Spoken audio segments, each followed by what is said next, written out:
اللهم صل وسلم وبارك ورحم وترحم وتحنن على سيدنا وحبيبنا وشفيعنا ومولانا محمد وعلى آله وأصحابه وأزواجه وذرياته وأهل بيته عدد خلقك وزينة عرشك ورضا نفسك ومداد كلماتك أفضل الصلوات وأزكى التسليمات دائما أبدا. حضرات سامعین، بزرگوں اور دوستوں اور تشریف فرما جو ہماری بیٹیاں ہیں، ہماری بہنیں ہیں،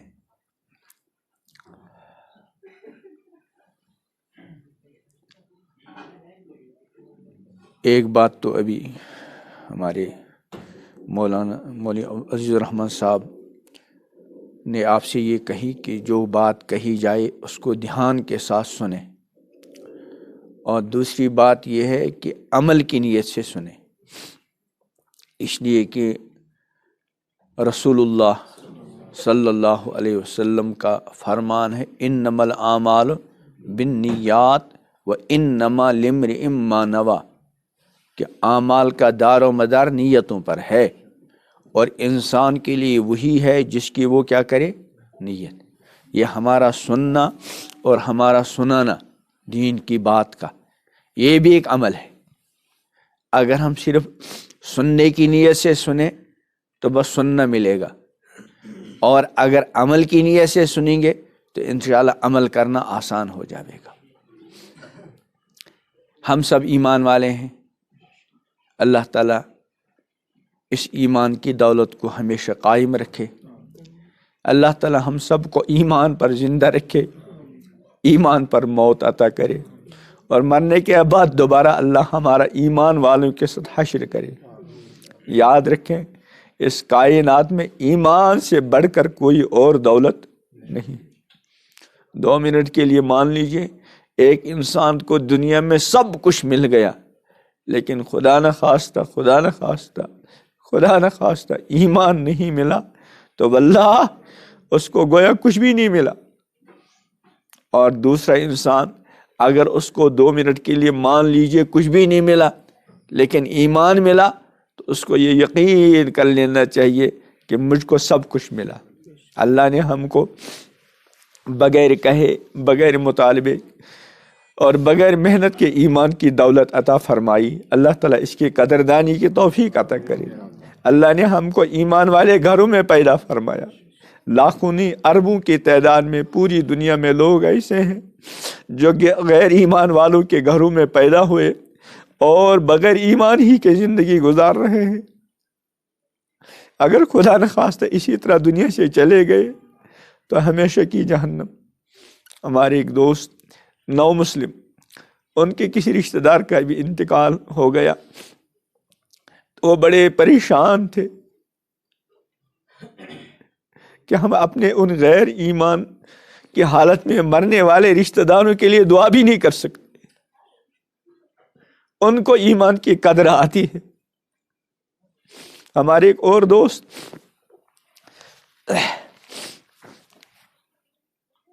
غیر ایمان والے گھر میں ہیں، خود ایمان لائے، کیسے چوری چھپے ان کو نمازوں کا اہتمام کرنا پڑتا ہے۔ ابھی کہہ رہے تھے کہ پچھلے سال اتفاقاً میں رمضان میں گھر رہا،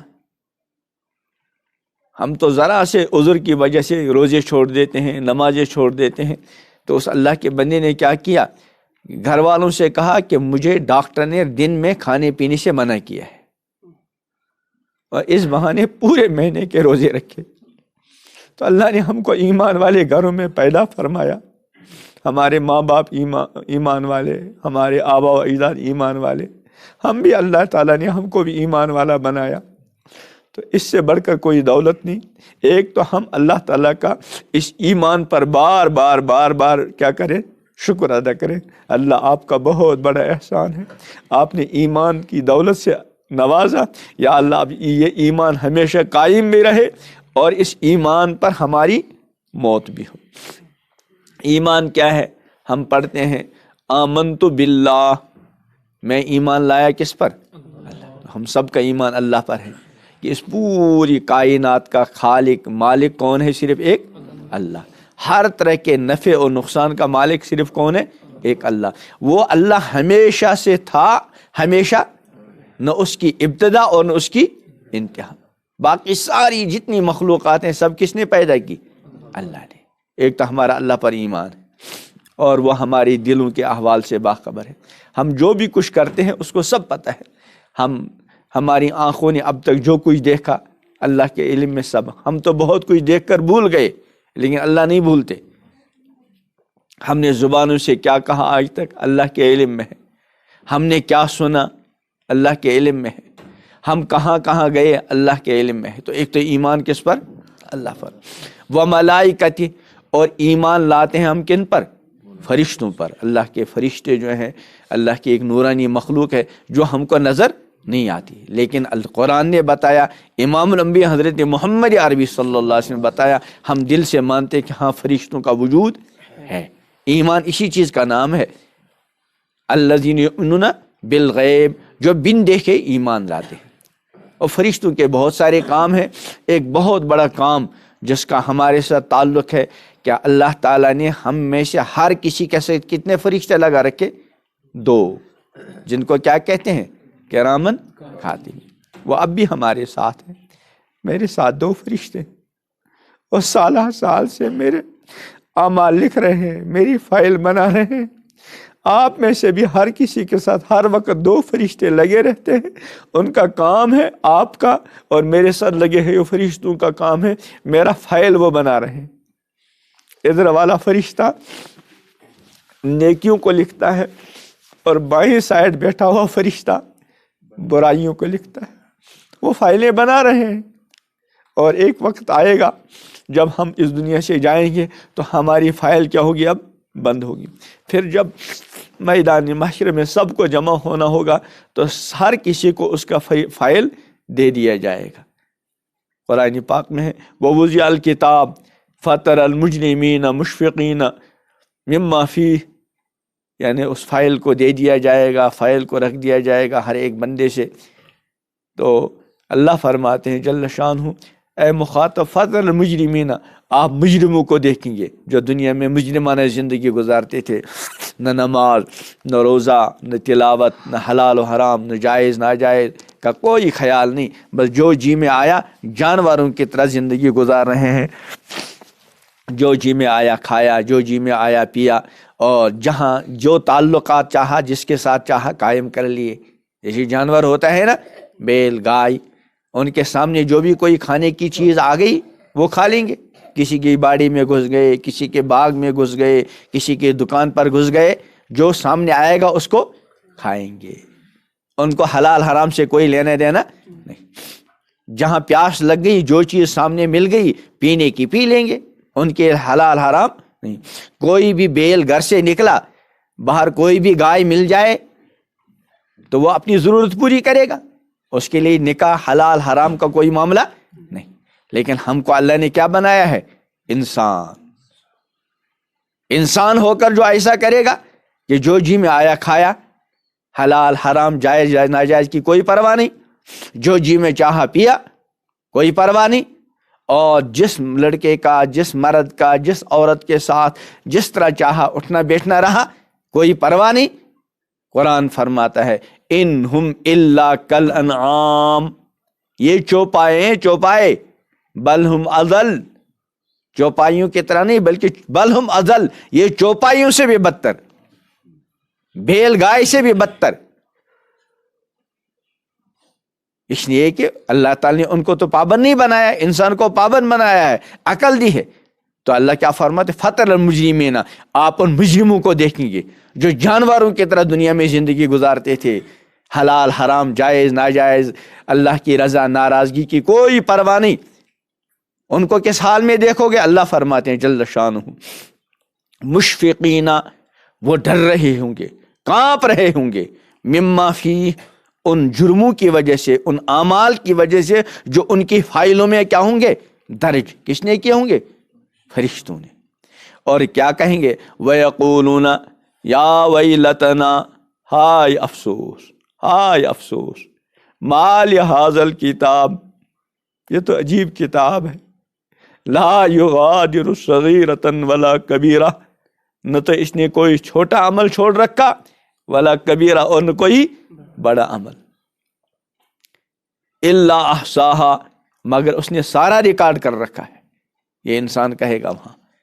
اور اللہ فرماتے ہیں وَوَجَدُوا مَا عَمِلُوا حَاضِرًا، جو کچھ انہوں نے دنیا میں کیا ہوگا وہ سارا کا سارا اس میں کیا پائیں گے؟ موجود. قرآن میں ہے فَمَن يَعْمَلْ مِثْقَالَ ذَرَّةٍ خَيْرًا يَرَهُ، ذرہ برابر کوئی خیر کی ہوگی، نیکی کا کام کیا ہوگا، وہ اپنے اس فائل میں درج ہوگا. وَمَن يَعْمَلْ مِثْقَالَ ذَرَّةٍ شَرًّا يَرَهُ، ذرہ برابر کوئی شر کا کام کیا ہوگا اس کو پائے گا. اور قرآن میں ہے يَوْمَئِذٍ تُحَدِّثُ أَخْبَارَهَا، جس دن زمین اپنی خبریں بیان کرے گی. حدیث میں اس کی وضاحت آئی ہے کہ زمین کا ہر ٹکڑا گواہی دے گا کہ اس بندے نے فلاں موقع پر، فلاں دن میری پشت پر فلاں کام کیا تھا. یہ اللہ کا گھر، یہ مسجد، یہ قیامت کے دن گواہی دے گی ان خوش نصیب انسانوں کے بارے میں جنہوں نے اس مسجد میں نماز پڑھ کے اس مسجد کو کیا رکھا ہوگا؟ آباد. کتنے خوش نصیب ہوں گے وہ بندے کہ مسجد کا ہر حصہ کل گواہی دے گا. اس لیے کہ جب آپ نماز پڑھتے ہیں روز ایک جگہ تو نہیں پڑھتے، کبھی ادھر سجدہ کیا، کبھی ادھر سجدہ کیا، کبھی ادھر سجدہ کیا، کبھی ادھر ہاتھ جھکائے، کبھی پیر جھکائے. تو کتنے خوش نصیب ہوں گے وہ بندے کہ مسجد کا ہر حصہ، مسجد کی ہر انچ گواہی دے گی کہ اس بندے نے فلاں موقع پر میرے اوپر سجدہ کیا تھا، ہاتھ رکھے تھے، ہاتھوں سے سجدہ کیا تھا، پیشانی سے سجدہ کیا تھا، گھٹنوں سے سجدہ کیا تھا، پیر کی انگلیوں سے سجدہ کیا تھا. ایسے خدا نہ خواستہ کسی مقام پر، زمین کے کسی حصے پر، کسی مکان میں، کسی کمرے میں کوئی گناہ کیا ہوگا، وہ زمین کا حصہ گواہی دے گا فلاں موقع پر فلاں نے میرے اوپر یہ جرم کیا تھا، یہ گناہ کیا تھا. اور اتنا ہی نہیں بلکہ ہماری یہ کھال، ہماری ہاتھ پیر، یہ بھی گواہی دیں گے. قرآن میں ہے یوم تشہد علیہم السنتہم وایدیہم بما کانوا ارجلہم، یعنی جس دن ان کے ہاتھ اور پیر کیا دیں گے؟ گواہی. وقالوا لجلودہم، انسان اپنی کھال سے کہے گا میدان محشر میں جب یہ کھال گواہی دے گی، کیا کہے گا؟ لما شہدتم علینا، تم آج ہمارے خلاف کیسے گواہی دے رہے تھے؟ دنیا میں تو ہم نے کبھی تم کو بولتے دیکھا نہیں. تو یہ کھال کہے گی انطقنا اللہ الذی انطق کل شیء، جس نے ہر چیز کو گویا بنایا اس نے ہم کو بولنے کی کیا دی؟ طاقت. یہ کھال ہر جگہ چڑھی ہوئی نا چمڑی، یہ ساری چمڑی گواہی دے گی کل میدان محشر میں. اس نے بہت ہوشیاری کے ساتھ زندگی گزارنی ہے. زندگی ختم ہوتی جا رہی ہے، کچھ پتہ نہیں کب ختم ہو. کسی نے خوب کہا ہے ہو رہی ہے عمر مثل برف کم، چپ کے رفتہ رفتہ دم بدم. دیکھو برف گر گئی اور گرے گی، پھر یہ جب برف پگھلنا شروع ہوتی ہے تو نیچے سے پگھلتی، اوپر سے کچھ پتہ نہیں چلتا پگھل رہی، لیکن پھر اچانک سارا معاملہ ختم. ایسے ہو رہی ہے عمر مثل برف کم، ہماری زندگی برف کی طرح پگھل رہی ہے، ختم ہوتی جا رہی، چپ کے رفتہ رفتہ دم بدم، ایک ایک سانس کر کے ختم ہو رہی. دیکھو مجھے یہاں 10 منٹ ہو گئے نا بات کرتے کرتے، میری زندگی کے 10 منٹ گئے، آپ کی زندگی کے 10 منٹ گئے. اسی طرح ایک ایک منٹ کرتے پتہ نہیں ہماری زندگی کب اپنے اختتام کو پہنچ جائے. اسی لیے میں ایک بات عرض کرتا ہوں کہ ہر ایمان والے بندے کو اور ہر ایمان والی بندی کو، ہر چھوٹے کو ہر بڑے کو یہ ذہن میں رکھنا چاہیے کہ شاید یہ سال میری زندگی کے کیا ہو، آخری سال. کچھ پتہ نہیں کتنے آپ کے اس علاقے میں ایسے ہوں گے جو گزشتہ سال اس موقع پر بقید حیات تھے، لیکن اب قبروں کی زندگی گزار رہے ہیں۔ اللہ تعالیٰ سب کی مغفرت فرمائے۔ تو ہر بندہ چھوٹا بڑا یہ سوچے شاید یہ سال میری زندگی کا کیا ہو، ہر مرد سوچے، ہر عورت سوچے۔ اللہ کا فرشتہ جو ہے وہ بڑھاپے کا انتظار نہیں کرتا کہ اب یہ جوان ہے، بچی ہے، جوان بچہ ہے، ادھیڑ عمر کا ہے، اب یہ بوڑھا نہیں ہوا، نہیں، وہ تو اللہ تعالیٰ کے حکم کا انتظار کر رہے ہیں۔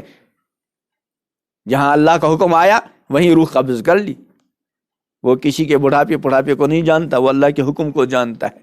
تو ہر انسان، ہر چھوٹا، ہر بڑا، ہر مرد، ہر عورت، ہر بچی، ہر بچہ یہ سوچے شاید یہ سال میری زندگی کا کیا ہو، آخری سال، اور شاید یہ مہینہ میری زندگی کا کیا ہو، آخری مہینہ، اور شاید یہ ہفتہ میری زندگی کا کیا ہو، آخری ہفتہ، اور شاید یہ رات اور شاید یہ دن میری زندگی کا آخری دن، اور میری زندگی کی کیا ہو، آخری رات۔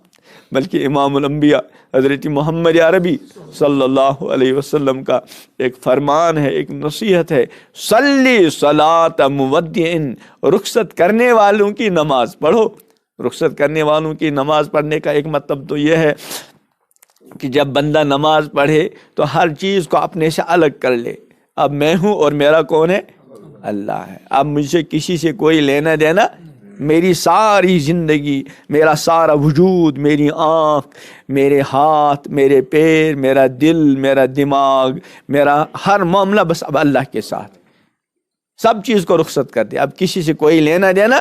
ہاں، نماز شروع کرو، نماز شروع کرنے سے پہلے دھیان جماؤ کہ میں اب اللہ کے حضور کھڑا ہو رہا ہوں، اب میں ہوں اور میرا رب ہے۔ اب شروع کوشش کرو کہ اخیر تک بس میں اپنے اللہ کے ساتھ دل سے میں مشغول رہوں۔ ظاہر میں تو مشغول ہوتا ہی ہے، بدن کا ہر عضو عبادت میں ہوتا ہے، نہیں ہوتا، ہاتھ بھی بندگی میں ہے، پیر بھی بندگی میں ہے، کان بھی بندگی میں ہے، ہر چیز بندگی میں ہے، لیکن سب سے اہم قیمتی عضو جو ہے ہمارے اندر وہ کیا ہے، دل۔ ہاں، اس کی اہمیت ہمارے اندر نہیں۔ امام الانبیاء حضرت محمد عربی صلی اللہ علیہ وسلم کا فرمان ہے، الا، اے میرے امتیو، خبردار یاد رکھو، ان فی الجسد لمضغہ، بے شک انسانی جسم کے اندر ایک گوشت کا لوتھڑا ہے، اذا صلحت صلح الجسد کلہ، اگر وہ ٹھیک ہو گیا سارا جسم کیا ہو گیا، ٹھیک ہو گیا۔ وَإِذَا فَسَدَتْ فَسَدَ الْجَسَدُ كُلُّهُ، اور اگر وہ بگڑ گیا تو سارا بگڑ گیا۔ پھر فرمایا الا، یاد رکھو، وہی القلب، وہ کیا ہے، دل۔ وہاں دل کی پوچھ ہوگی، اللہ میرے دل کو بھی ٹھیک کر دے، اللہ میرے دل کو بھی ٹھیک کر دے، اللہ میرے دل کو بھی ٹھیک کر دے، آپ کے دلوں کو بھی ٹھیک کر دے۔ فرمایا یوم لا ينفع مال ولا بنون، جس دن مال اور اولاد کوئی نفع نہیں دیں گے، الا من اتى اللہ بقلب سلیم، مگر جو اللہ کی بارگاہ میں قلب سلیم لے کر آیا، قلب سلیم۔ ہم ہر چیز کو صاف رکھنے کی کوشش کرتے ہیں، نہیں کرتے؟ روز گھر میں جھاڑو دیتے ہیں، صحن میں جھاڑو دیتے ہیں، کچن میں جھاڑو دیتے ہیں، بستر صاف کرتے ہیں، کپڑے صاف کرتے ہیں، اور کرنا چاہیے۔ امام الانبیاء حضرت محمد عربی علیہ السلام کا فرمان ہے، نظفوا افنیتکم، اپنے گھر کے باہر والے حصے کو بھی کیا رکھو، صاف رکھنا چاہیے۔ صفائی ایمان کا حصہ ہے، ایمان والے بندے کو ہمیشہ صاف شفاف رہنا چاہیے، ظاہر سے بھی۔ تو ہر چیز کو صاف کرتے ہیں، لیکن جس کے صاف کرنے کی سب سے زیادہ ضرورت ہے وہ کیا ہے، ہمارا دل۔ اس کی صفائی کی فکر، بلکہ اس کو بناتے ہم کوڑا دان۔ کوڑا دان جانتے ہو نا، کیسے کوڑا دان بنایا کہ آنکھ کے ذریعے بد نگاہی کی تو گندگی کہاں پہنچ گئی، دل پر۔ جھوٹ بولا، غیبت کی، کوئی اور برا جملہ زبان سے کہا تو دبا کہاں لگ جاتا ہے، دل سے۔ ہاتھ سے کسی کو مارا، کوئی اور گناہ کیا تو اس کا اثر کس پر پڑتا ہے، دل پر۔ تو میں کیا کہہ رہا تھا، صلی صلاۃ مودع، رخصت کرنے والے کی نماز۔ تو ایک مطلب تو اس کا یہ ہے کہ جب نماز پڑھے تو جیسے کہ یہ بس، اور ایک مطلب اس کا یہ کہ نماز اس طرح پڑھو شاید یہ نماز میری زندگی کی کیا ہو، آخری نماز۔ اور امام الانبیاء حضرت محمد عربی صلی اللہ علیہ وسلم نے فرمایا رات کا گنہگار توبہ کرنے کے لیے دن کا انتظار نہ کرے۔ خدا نخواستہ رات میں کوئی غلطی ہو گئی، اب سوچ رہے کل جاؤں گا مسجد میں، کل جاؤں گا فلاں بزرگ کے پاس، وہاں جا کر توبہ کروں گا۔ پیغمبر کریم صلی اللہ علیہ وسلم فرماتے ہیں نہ، رات کا گنہگار توبہ کرنے کے لیے کس کا انتظار نہ کرے، دن کا، کیا پتہ دن نصیب ہوگا بھی کہ رات ہی پہ، بس فوراً توبہ۔ اور دن کا گنہگار توبہ کرنے کے لیے رات کا انتظار نہ کرے۔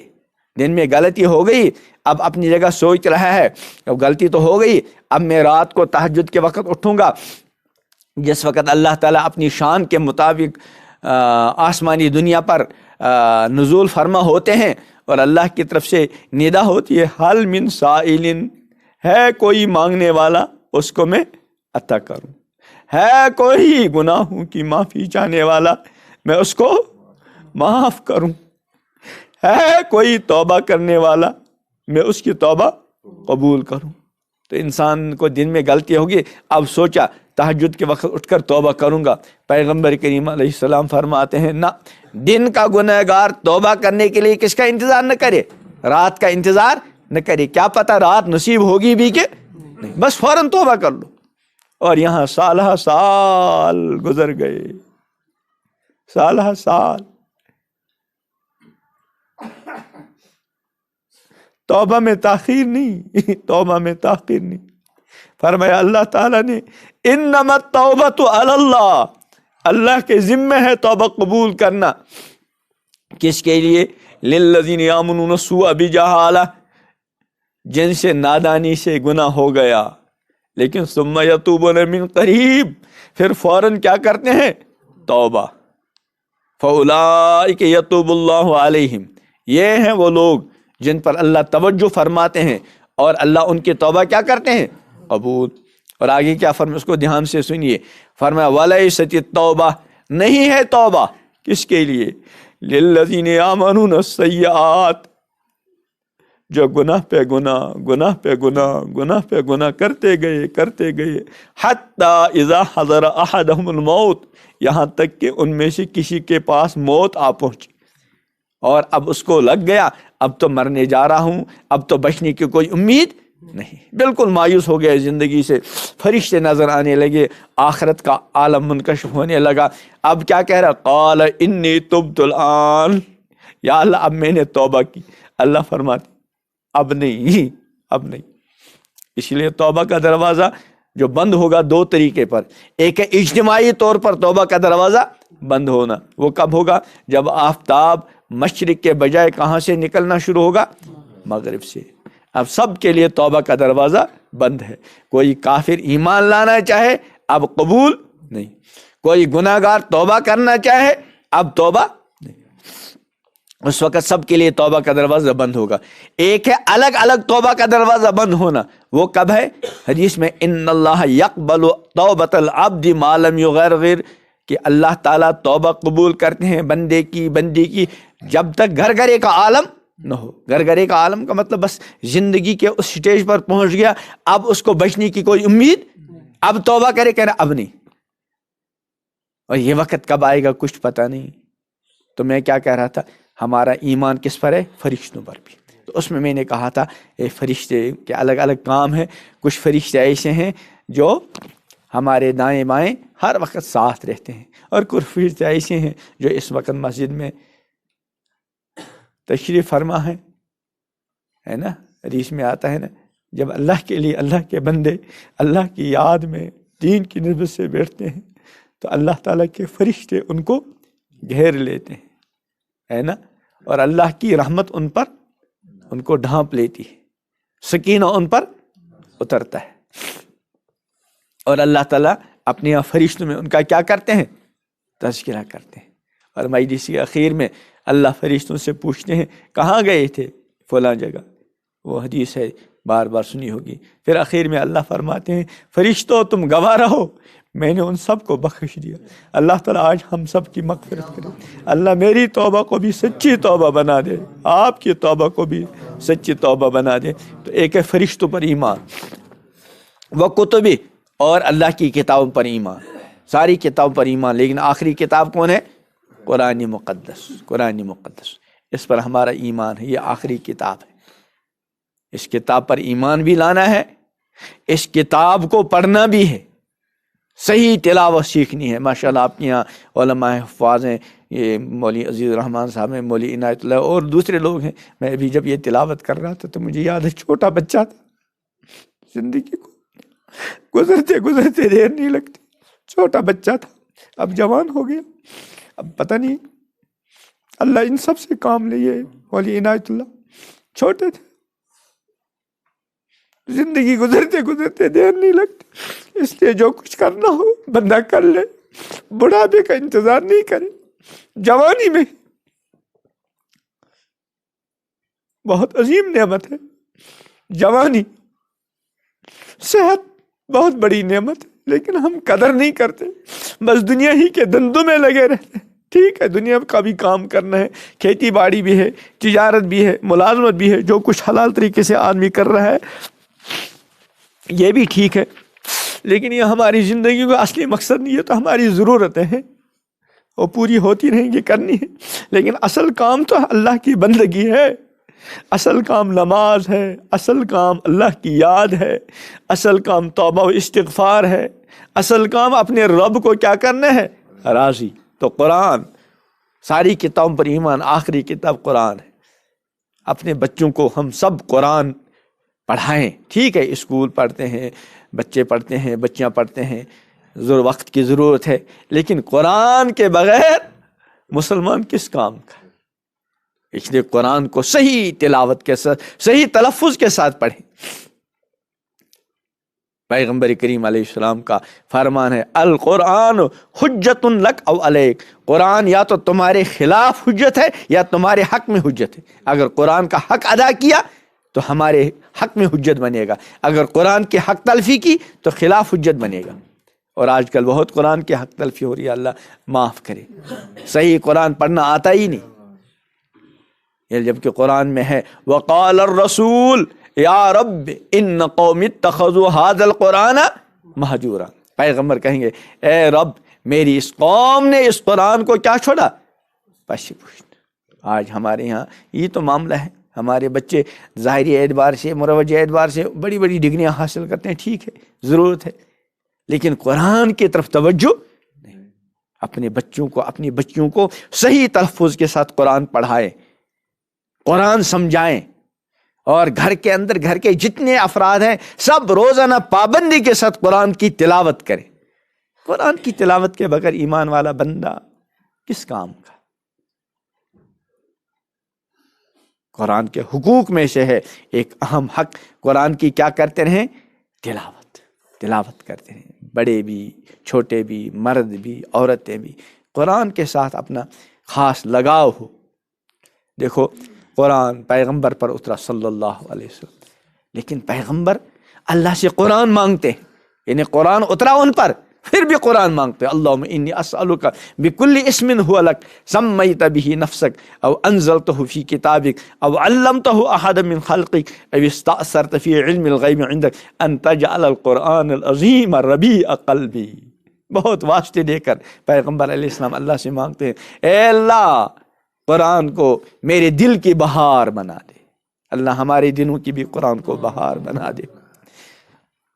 وہ کتب و رسول, اور ہمارا ایمان کس پر ہے, اللہ کے پیغمبر, سارے پیغمبر پر ایمان ہے, اور آخری پیغمبر حضرت محمد عربی صلی اللہ علیہ وسلم, ان کے ساتھ ان پر ایمان بھی, ان کے ساتھ محبت, ان پر درود و سلام, اور ان کے جو عظیم مبارک تعلیمات ہیں ان کو اپنی زندگی کے ہر حصے میں کیا دیں, پہلی جگہ.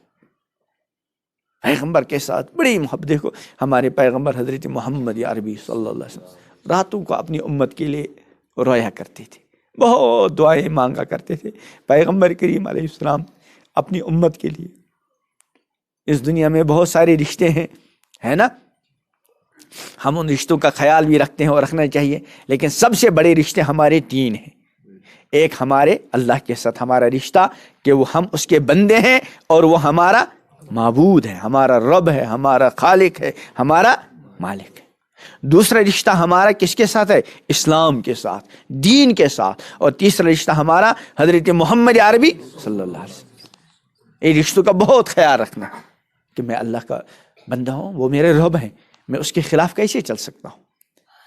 اسلام میرا دین ہے، میں اسلام کے خلاف کیسے چلوں گا؟ حضرت محمد صلی اللہ علیہ وسلم میرے پیغمبر ہیں، میں ان کی مرضی کے خلاف کیسے چلوں گا؟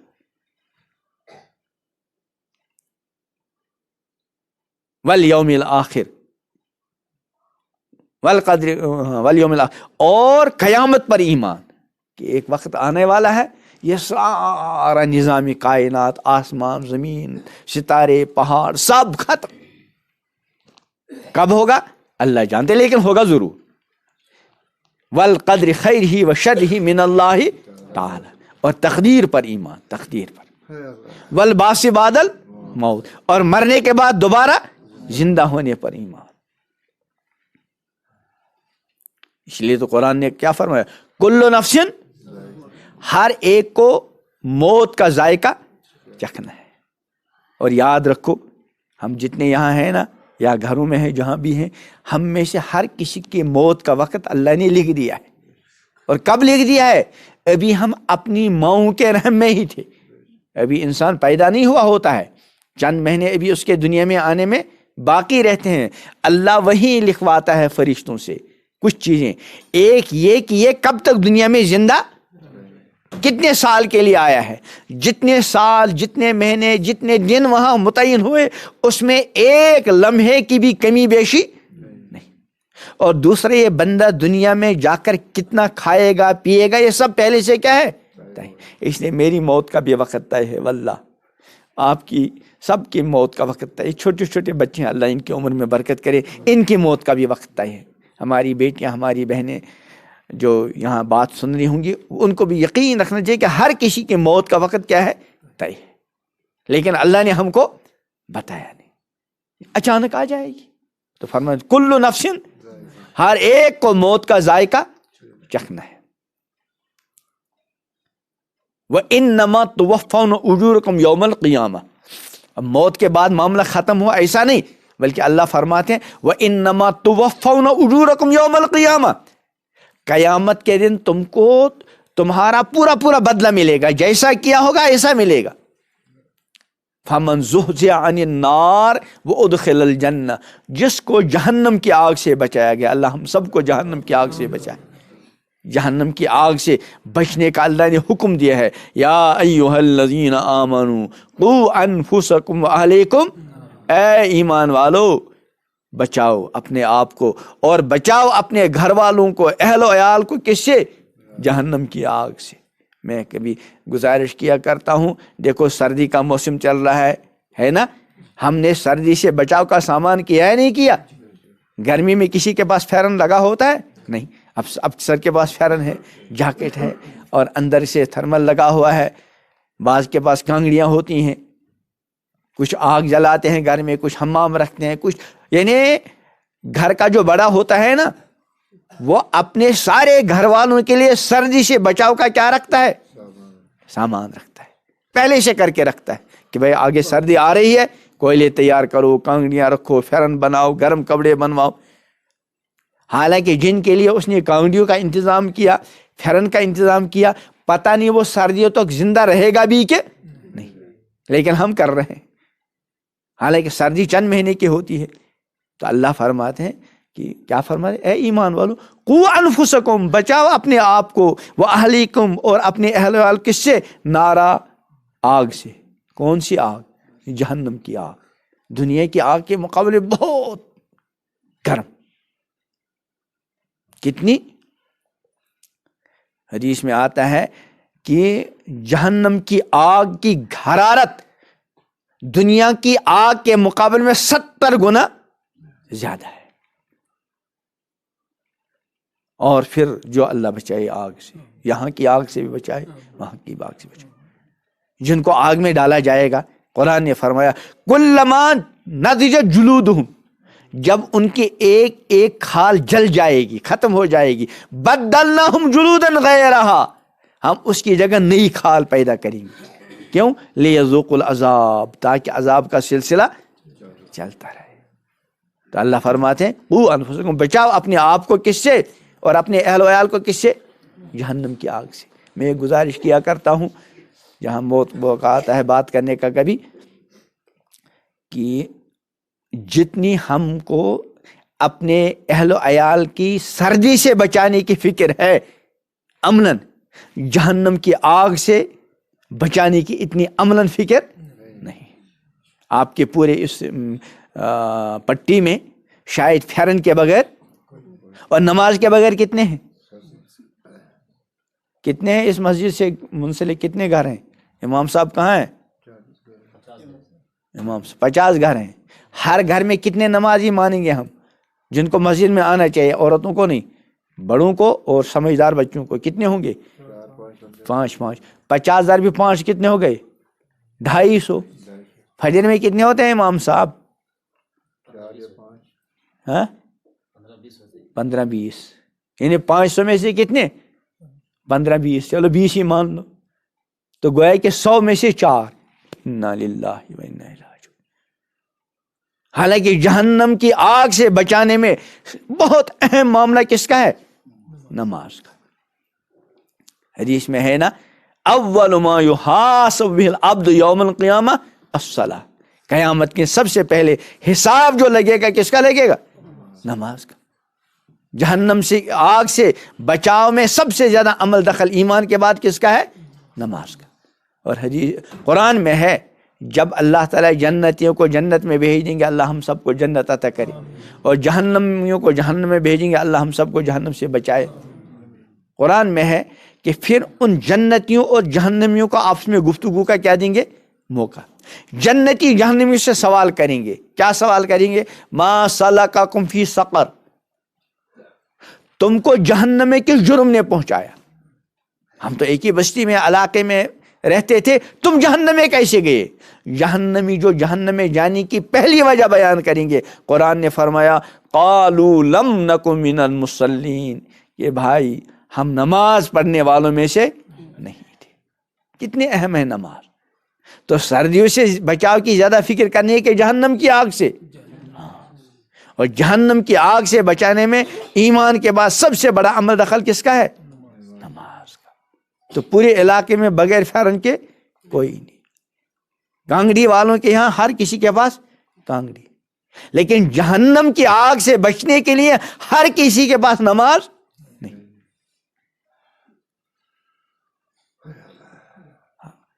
ہر کسی کے پاس فیرن ہو اس کا کوئی اعلان کرتا ہے؟ نہ۔ ہر کسی کے پاس گرم کپڑے ہو کوئی اعلان کرتا ہے؟ نہیں، ہم کرتے ہیں۔ لیکن ہر کسی کے پاس نماز ہو، یہ تو قرآن نے امام الانبیاء حضرت محمد عربی علیہ السلام نے پابند بنایا، مکلف بنایا کہ جب تمہارے بچے تمہاری بچیاں 7 سال کی عمر کو پہنچ جائیں ان کو کیا دو؟ نماز کا حکم کرو، نماز کا حکم کرو۔ اور جب 10 سال کی عمر کو پہنچ جائیں پھر اگر نماز میں سستی کی ان کو نماز میں سستی اور نماز چھوڑنے پر کیا دو؟ سزا دو، سزا۔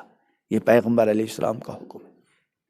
اور پھر جب بندہ روز اپنے اللہ کی بارگاہ میں دن میں 5 بار آئے گا، اللہ کے سامنے کھڑا ہوگا، اللہ کے سامنے جھکے گا، اللہ کو سجدہ کرے گا، اللہ کے سامنے اپنے ہاتھ پھیلائے گا، اللہ سے لو لگائے گا، تو پھر اس کی زندگی بدلتی ہے، گناہ چھوٹ جاتے ہیں۔ قرآن نے فرمایا ان الصلاۃ تنہا عن الفحشاء والمنکر، سارے منکرات، سارے گناہ، سارے جرائم چھوٹ جائیں گے جب اچھی طرح نماز پڑھیں گے، وہی والی نماز، صلی صلاۃ مودع۔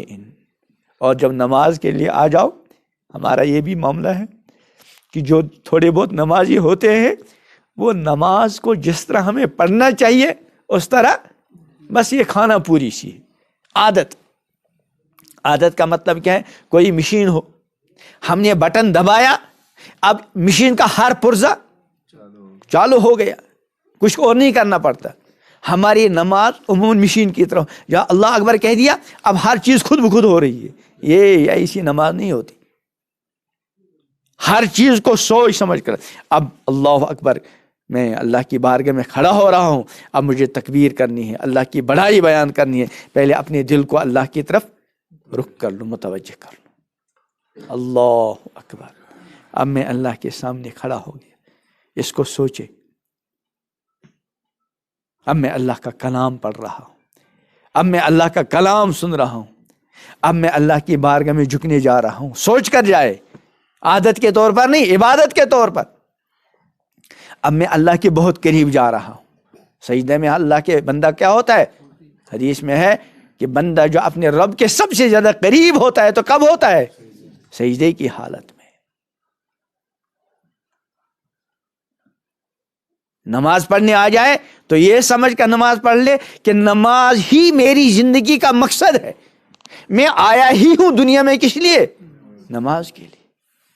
ہمارے پاس ہے کیا؟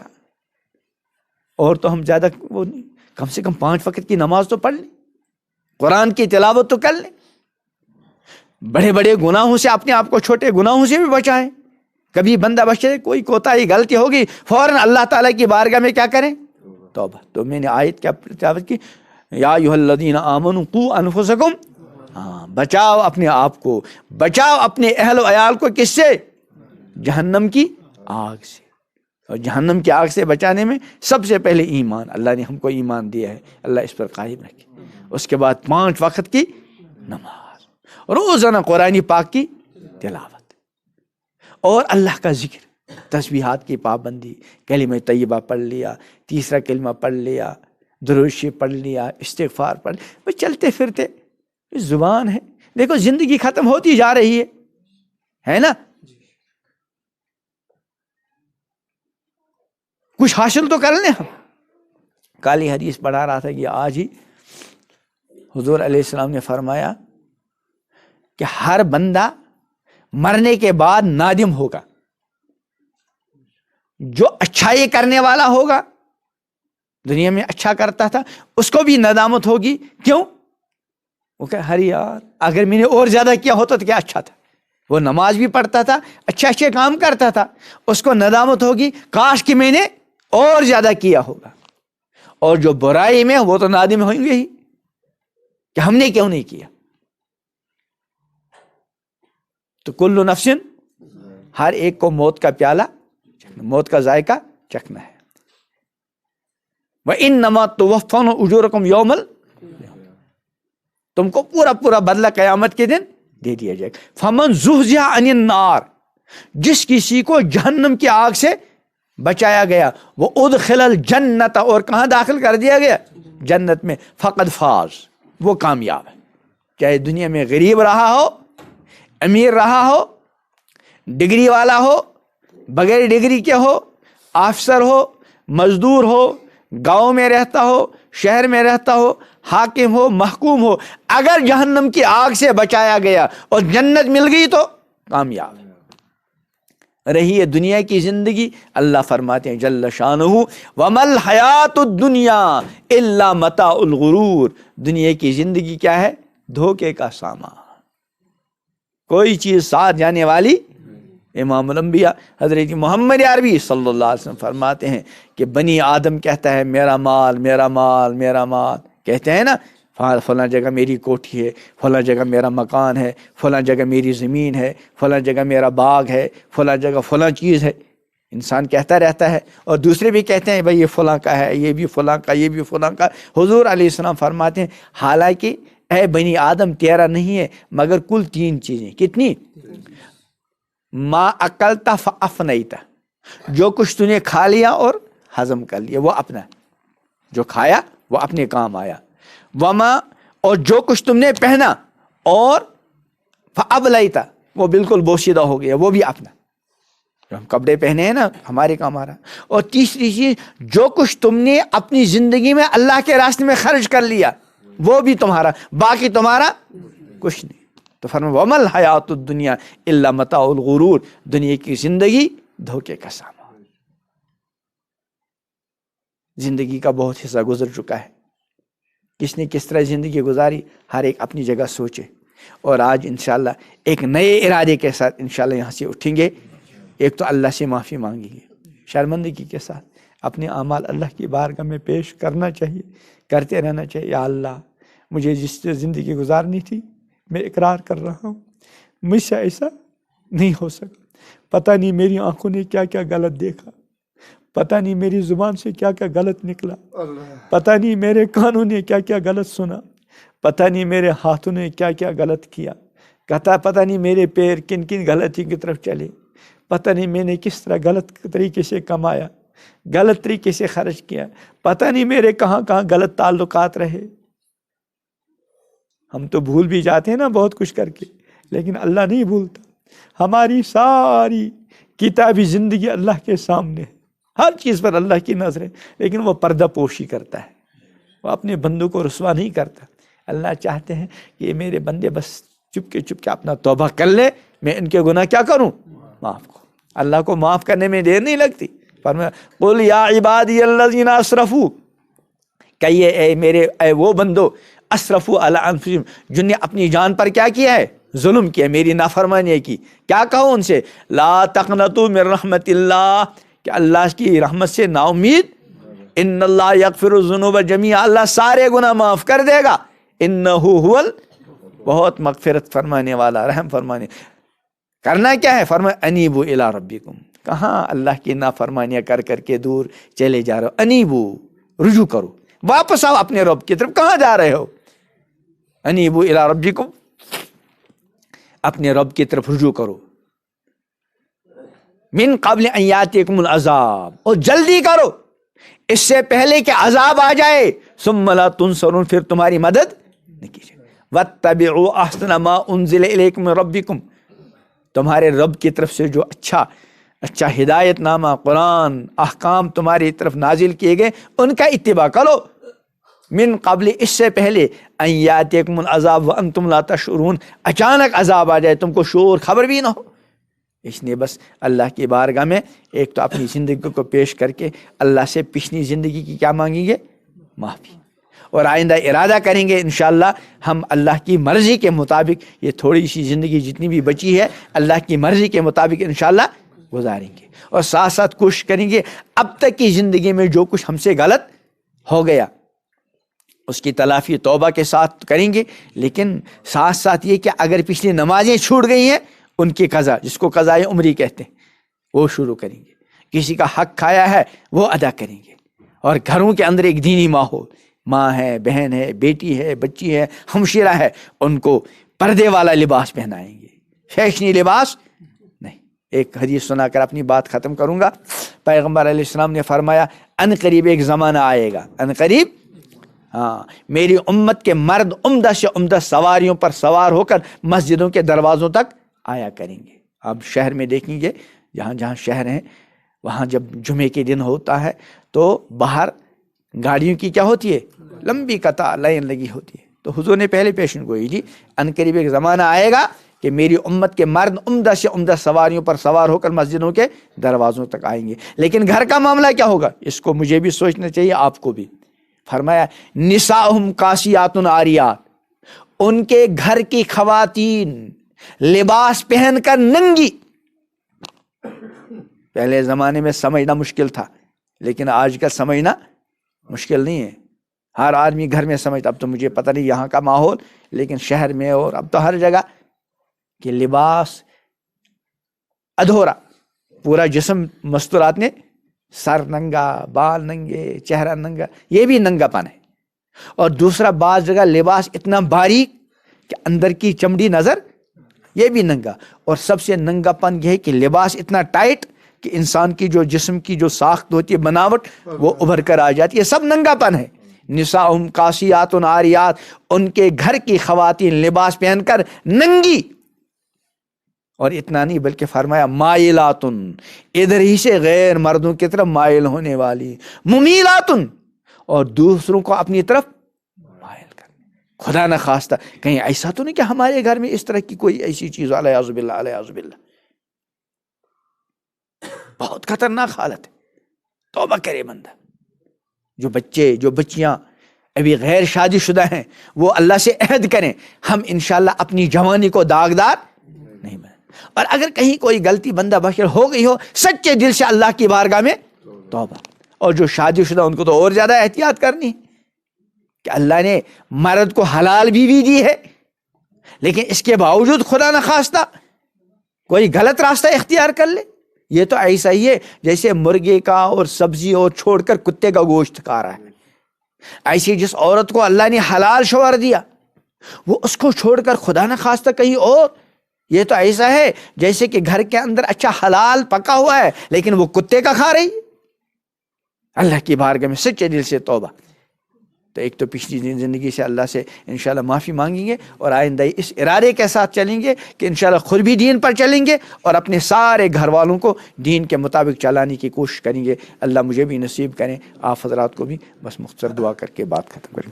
اللہ اکبر کبیرہ والحمد للہ کثیرہ سبحان اللہ بکرۃ واصیلا. اللہم صلی علی سیدنا محمد وعلی آل سیدنا محمد واصحاب سیدنا محمد وبارک وسلم. یا اللہ ہمارے گناہ معاف کر دے, یا اللہ ہمارے گناہ معاف کر دے, یا اللہ ہماری لغزشوں کو معاف کر دے. یا اللہ اس وقت جو کچھ کہا گیا میرے اللہ کسی بھی اعتبار سے اس میں غلطیاں ہوئی مولا معاف فرما دیجیے, معاف فرما دیجیے. جو آپ کے چاہنے سے کوئی جو اچھی باتیں کہی گئی, دین کی باتیں کہی گئی, آپ کے اور آپ کے پیغمبر کے ارشادات عرض کیے گئے, میرے اللہ کہنے والے کو بھی عمل کی توفیق عطا فرما, سننے والوں کو بھی عمل کی توفیق عطا فرما. یا اللہ ہم آج آپ پر بھروسہ کر کے توبہ کرتے ہیں ہر چھوٹے بڑے گناہ سے. یا اللہ توبہ کرتے ہیں ہر چھوٹے بڑے گناہ سے, ہر ظاہری باطنی گناہ سے. توبہ کرتے ہیں آنکھ کے گناہوں سے, زبان کے گناہوں سے, کان کے گناہوں سے, ہاتھ پیر کے گناہوں سے, دل و دماغ کے گناہ سے, شرمگاہ کے گناہ سے, گندے تعلقات کے گناہوں سے, موبائل اور انٹرنیٹ کے گندے استعمال کے گناہ سے. یا اللہ حرام کمانے کے گناہ سے, حرام خرچ کرنے کے گناہ سے. یا اللہ آج آپ پر بھروسہ کر کے عہد کرتے ہیں انشاءاللہ آج سے 5 وقت نمازوں کی پابندی کریں گے. انشاءاللہ روز قرآن کی تلاوت کیا کریں گے, آپ کا ذکر کیا کریں گے. یا اللہ ارادہ کرتے ہیں ہم اپنے گھروں میں ماؤں بہنوں بچیوں کے اندر پردے کا اہتمام کی فکر کریں گے. رب العالمین رب العالمین ہم عہد کرتے ہیں انشاءاللہ ہم پورے دین پر چلنے کی کوشش کریں گے. اللہ آسان کر دیجئے, آسان کر لیجئے, آسان کر لیجئے. میرے اللہ تیرے یہ بندے تیری یہ بندیاں آج دین کی نسبت سے دین کی بات سننے کے لیے جمع ہوئے ہیں.